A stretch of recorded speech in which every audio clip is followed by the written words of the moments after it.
Bonjour, pour cette nouvelle capsule scientifique et du malin, nous accueillons Mathieu Incelin, qui est maître de conférence en psychologie expérimentale à l'Université de Picardie. Tu travailles au sein du Centre de recherche en psychologie, cognition, psychisme et organisation. Et nous allons discuter pratique enseignante, stratégie d'apprentissage efficace, motivation réussite, tout un tas de thématiques absolument passionnantes et sur lesquelles nous sommes ravis d'avoir ton expertise. Pour que tu puisses un peu euh, parler de ces sujets, je te propose de nous dire quelques mots sur tes travaux de recherche actuels ou passés, comme tu le souhaites, et que tu nous parles également de tes missions d'enseignement à l'Université de Picardie, puisque tu es enseignant. Bonjour Alice, merci beaucoup pour ton invitation.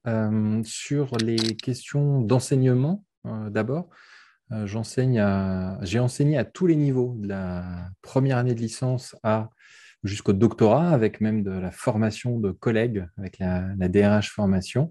Et depuis 2-3 ans, j'interviens seulement à partir de la L3. Je ne vois plus les tout nouveaux étudiants, ça reviendra dans les années à venir.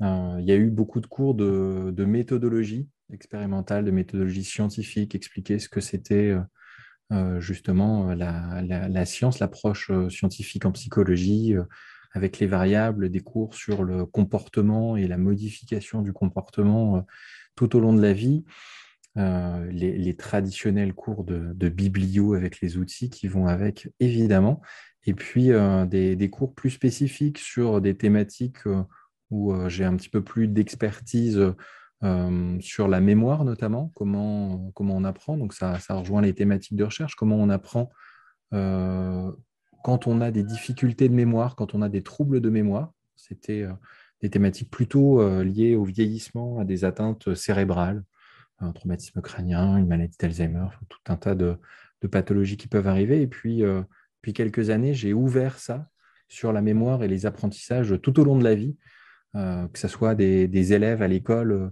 dès le primaire jusqu'à l'université, et puis plus loin, comment on peut avoir des stratégies pour mieux apprendre, mieux retenir dans la vie de tous les jours, pas seulement apprendre à l'école, mais comment on peut favoriser la mémoire. Donc le premier aspect où je me concentre surtout sur les aspects qui sont liés à l'action, comment l'action, ça peut nous aider à apprendre, et puis des actions à réaliser dans le futur, c'est ce qu'on appelle la mémoire prospective. Donc, c'est des actions à faire dans le futur, donc c'est des choses très simples, c'est aller chercher ses enfants à l'heure à l'école, acheter du pain, et puis les choses qu'on peut mettre en place pour faciliter ça.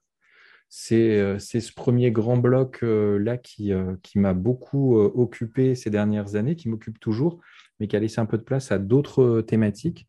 Une qui est très liée à la pédagogie, qui est sur des questions des neuromythes, ce qu'on appelle des neuromythes, les mythes liés à l'apprentissage, et puis on va dire à l'esprit critique aussi de façon plus générale. C'est pourquoi on a certains biais, comment est-ce qu'ils viennent interférer avec les apprentissages, et puis comment on peut remplacer des croyances en des soi-disant théories ou des pratiques qui sont souvent plein de bonnes intentions, mais qui ne fonctionnent pas pour apprendre de façon optimale, on va dire, alors qu'il y en a d'autres qui marchent beaucoup mieux et qui ne coûtent pas forcément plus cher, voire moins cher.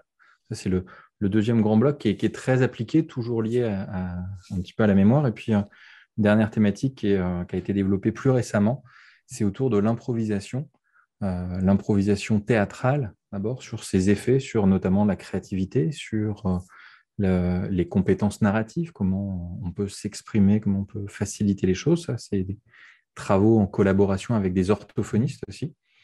Et c'est des recherches en général, tout ce que je dis, il y a tout un tas de gens avec qui on travaille. Évidemment, l'improvisation, ça se fait aussi avec les collègues en art.